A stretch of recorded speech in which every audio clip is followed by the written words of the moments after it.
नमस्कार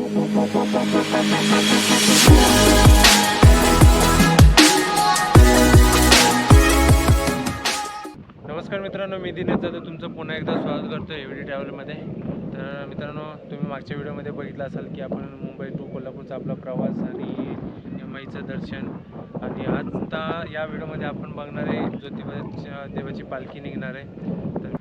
तर आता चाललो आहे मी पुजाऱ्यांच्या घरी परत. नंतर 8:30 वाजता का 9 वाजता पालखी चालू होईल. तर त्यानुसार मग बघूया. आणखी अजून मी खाल्लं पण नाही, मग अशी लसी मिळते त्याच्यावरच आहे. आता पहिलं जाऊन काहीतरी खातो. गाडीत आता परत जागा लावली, मी आलो आता रिटर्न. आत्ता जातो घरी आणि कॅमेरा चार्जिंग करून ठेवतो, कारण की परत पालखीचे व्हिडिओ काढायचे आहेत. थोडा वेळ आराम पण करेन, अंधार खूप आहे. आता 8:15 झालेत आणि आता चाललो आहे मंदिरात. आवाज यायला लागला आहे कारण की 2 तासाचा मला वाटतं पालखी चालू होईल. त्यामुळे आता जातो पटकन, पालखी सोहळा अटेंड करतो आणि तुम्हाला पण दाखवतो. चला. इथं थंडी एवढी आहे ना, मी जॅकेट पण नाही आणलं. मला वाटलं मुंबईसारखी गरमी असेल यार. गार आहे खूप. झोप पण चांगली लागणार आहे. पालखी सोहळा केला ना, जेवणाला लगेच झोपणार आहे. मस्त खूप आराम करणार आहे. अजून पण खूप गर्दी आहे मंदिरात. रात्री जाऊन किती भारी वाटतं नाही तर. कामात पालखी सोहळा कधी चालू होते सांग भलं.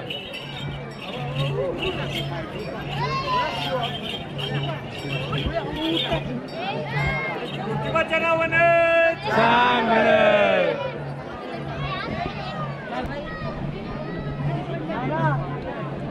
मागं थांबलेलं बेटर राहील.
फायनली पालखी सोहळा पूर्ण झाला आहे.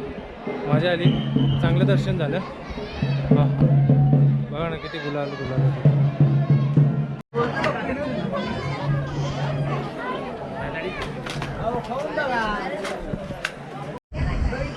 मी तर चाललो होतो रूमवर, तो फ्रेश होतो, मस्तपैकी जेवतो आणि आराम करतो. कारण की उद्या पण बाहेर फिरायचं आहे. कारण की ते बघितलं आराम न करण्याचा परिणाम. काल आज किती हालत झाली ती माझी. खूप पालखी सोहळा तर एकदम मस्त झाला आणि तशीच फ्रेश झालो मी आणि थोड्या वेळाने जेवेन आणि झोपून जाईन.